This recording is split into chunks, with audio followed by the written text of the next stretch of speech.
వీళ్ళకు majority తెచ్చుకోగల capacity ఉంది అని అనుకుంటేనే పిలుస్తారు. సింగిల్ లార్జెస్ట్ పార్టీ అయితే మాత్రమే పిలవాలని రూల్ లేదు. అప్పుడెప్పుడో వాజ్పేయి గారిని పిలిచారు కాబట్టి అదే చెప్తున్నా, విచక్షణాధికారాన్ని ఉపయోగించి అదే పదాన్ని వాడాను నేను కూడా. విజయశేఖర్ రెడ్డి గారు విచక్షణాధికారాన్ని ఉపయోగించి, విచక్షణాధికారం అంటే మీ అధికారం నా అధికారం కాదు, ఆయనకి ఇష్టానుసారంగా ఆయన పిలవచ్చు. మరి పిలిచే ఆస్కారం ఉంది కదా, ఎందుకని పిలవట్లేదు? మరి ఈయన ఎలా డిసైడ్ చేస్తాడు? కాదు సార్, ప్రజా తీర్పు వచ్చింది. ఒక నిమిషం సార్, ప్రజా తీర్పు వచ్చింది ఉందా అంటే ఆయన నిరూపించుకుంటాడు. అయ్యా నేను నిరూపించుకుంటానని చెప్తున్నాడు కదా ఆయన. నిరూపించుకోకపోతే అప్పుడు చర్యలు తీసుకోండి. ఇప్పుడే మీరు ఎలా చర్యలు తీసుకుంటారు?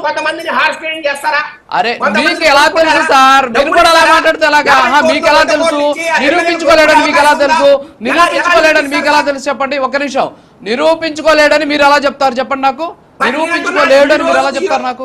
ఈ రోజు ఆయన తరపున ఆయన కాంగ్రెస్ పార్టీ సంబంధించిన లెటర్ ఇచ్చారు. వేరే ఎక్కడ ఏ పార్టీ సపోర్ట్ చేయలేదు. సార్ ఒక్క నిమిషం వినండి. మీ అన్నాడీఎంకే, మీ ఎన్డీఏకి సంబంధించినటువంటి అన్నాడీఎంకేకి సంబంధించినటువంటి ఎమ్మెల్యేలను రిసార్ట్ లో పెట్టుకొని మీరు రాజకీయాలు చేస్తా గవర్నర్ చేసేది రైట్ అని చెప్పడం ఎంతవరకు సమంజసం అర్థం కావట్లేదు. మీరు ఫ్లోర్ టెస్ట్ పెట్టమని చెప్పండి. ఫ్లోర్ టెస్ట్ పెడితే ఎమ్మెల్యేలు ఏమన్నా, ఒక నిమిషం, ఫ్లోర్ టెస్ట్ పెడితే వినండి సార్, ఫ్లోర్ టెస్ట్ పెడితే బేషరతుగా మిగతా ఎమ్మెల్యేలు, వినండి సార్, మిగతా పార్టీకి సంబంధించినటువంటి ఎమ్మెల్యేలు సపోర్ట్ చేయొచ్చేమో. మరి మీరు ఫ్లోర్ టెస్ట్ పెట్టకుండా వాళ్ళు తీసుకెళ్లి క్యాంపుల్లో పెట్టుంటే నీకు 118 మంది పేర్లు ఇచ్చి వాళ్ళు సంతకాలు పెట్టాలంటే ఎక్కడి నుంచి పెడతారు? చట్టాన్ని వాడండి, చట్టాన్ని కనీసం బేషరతుగా సార్, వినండి సార్, వినండి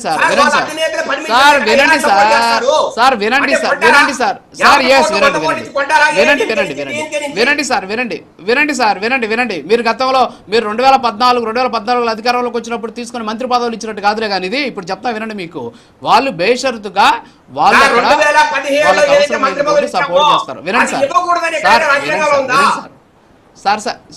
మరి ఇప్పుడు ఫ్లోర్ టెస్ట్ పెట్టకూడదని రాజ్యాంగంలో ఉందా? మరి బేషరతుగా సపోర్ట్ చేయకూడదని రాజ్యాంగంలో ఎక్కడన్నా రాస్తుంది? ఒక నిమిషం సార్, బేషరతుగా పెట్టకూడదు. విప్పు చూసుకుంటది, అది విప్పు చూసుకుంటే సార్, అది విప్పు ధిక్కరిస్తే అప్పుడు చూసుకుంటారు, విప్పు జారీ చేసినాక చూస్తారు.